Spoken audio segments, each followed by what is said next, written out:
Nadhani hivi ni vitu ambavyo kila mtu anavifanya. Pale ambapo anasikia notification kwenye simu yake, moja kwa moja anatamani kushika simu yake. Lakini pia kuna baadhi ya watu wakinusa harufu ya sigara, basi moja kwa moja watatamani kuvuta sigara ile. Lakini pia baadhi ya watu wakiona picha nzuri ya mdada mtandaoni, basi moja kwa moja watatamani kwenda kuangalia video chafu, nazungumzia pornography. Sasa kwa nini inakuwa hivi? Kwa sababu tunashindwa kujicontrol. Ni kwa sababu tayari kuna mfumo maalum ambao umeshajengwa kwenye ubongo wetu. Kila ambapo tunaona kitu fulani kwenye mazingira yetu, basi moja kwa moja tunavutiwa kufanya jambo fulani. Kwenye video yetu ya tatu ambayo itakuwa nzuri sana na tunaenda kujifunza vitu vingi sana. Let's get into it. Chapter 3 inaelezea kuhusu mfumo maalum ambao tabia zote zinajengwa kwenye huo mfumo. Twende speed sana leo. Mfumo wenyewe unajengwa na kitu kinaitwa cue au kidokezo kwa Kiswahili, au tunaweza kusema kichocheo, pia ni lugha ya Kiswahili. Lakini pia baada ya kichocheo kuna kitu kinaitwa craving au tamaa, tunaweza kusema hivyo. Lakini kitu cha tatu kinaitwa response au mwitikio, na kitu cha nne kinaitwa reward au zawadi. Sasa tabia zote ambazo unazifahamu, zote zile ambazo unazifanya wewe leo hii, zinazunguka kwenye hichi kitu ambacho kwa Kiingereza kinaitwa habit loop. Unajua mwanzo nilitolea tabia mbaya tu mifano, lakini pia kuna baadhi ya watu wakiona Biblia mezani kwao, moja kwa moja ataisoma Biblia ile. Na kuna mtu akisikia harufu ya chakula fulani, moja kwa moja tamani kula.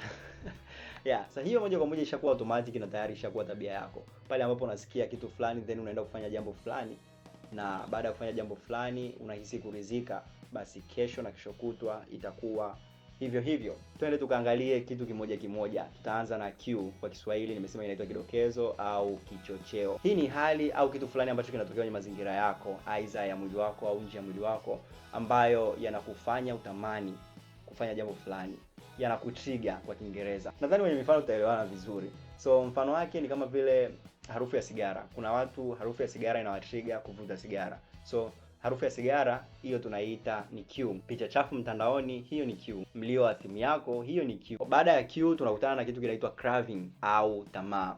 Baada ya kunusa harufu ya sigara, basi moja kwa moja unatamani kuvuta sigara. Pale ambapo unatamani, ile ndo craving. Kuna watu baada ya kusikia notification ya simu yao, basi wanatamani kugusa simu ile. Wakati unatamani kugusa simu ile, basi pale ndo upo kwenye stage ya craving. Na baada ya stage ya craving inafuata response. Response ni ule mwitikio sasa. Umeshasikia notification ya simu yako, umetamani kuangalia nini kilichopo ndani, basi umeshika simu yako umeangalia kilichopo ndani.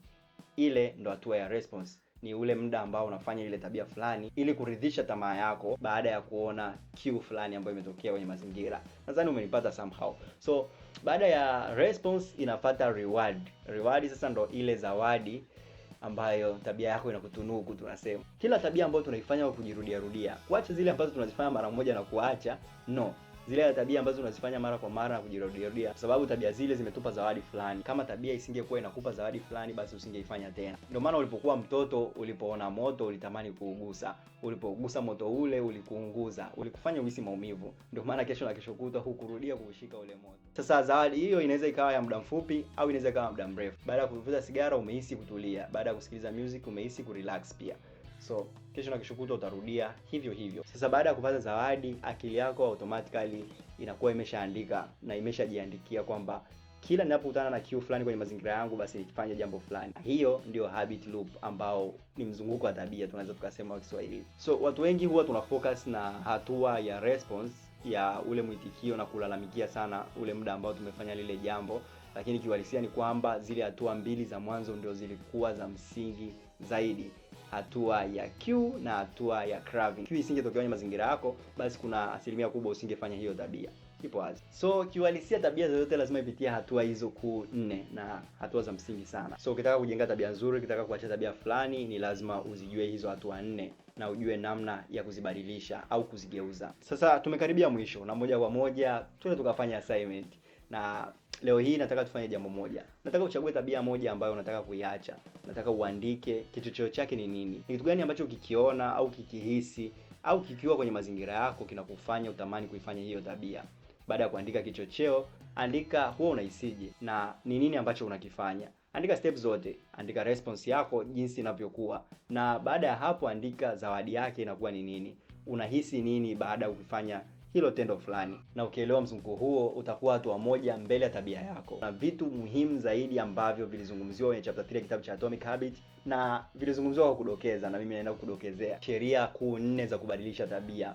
Hapa tunazungumzia make it obvious, yani ifanye ionekane, make it easy, ifanye iwe rahisi, make it attractive, ifanye ya kuvutia, na make it satisfying, ifanye ya kuridhisha. Hivyo ni vitu vya msingi sana ambavyo tutakuja kuviangazia kwenye video zijazo. Hivyo usipange kukosa video zijazo, na hakikisha video hizi unashare na marafiki zako ili na wao waweze kujifunza, waweze kufanikiwa pia, kwa sababu tabia ni msingi mkubwa wa mafanikio. Ukifuatilia video hizi zote utakuwa mtu mpya. Kama mimi niliweza kufuatilia kitabu cha Atomic Habits na kuchimba sana kuhusu somo la tabia, na nikaweza kubadilika na nikaweza kusolve baadhi ya mambo yangu, naamini na wewe unaweza kufanya hivyo. Asante kwa kuwa nami mpaka mwisho wa video hii. Karibu kutazama video nyingine ambazo zinakuja kuhusu somo la tabia. Ni mimi Silvano Mush, mpaka wakati mwingine. Bye bye.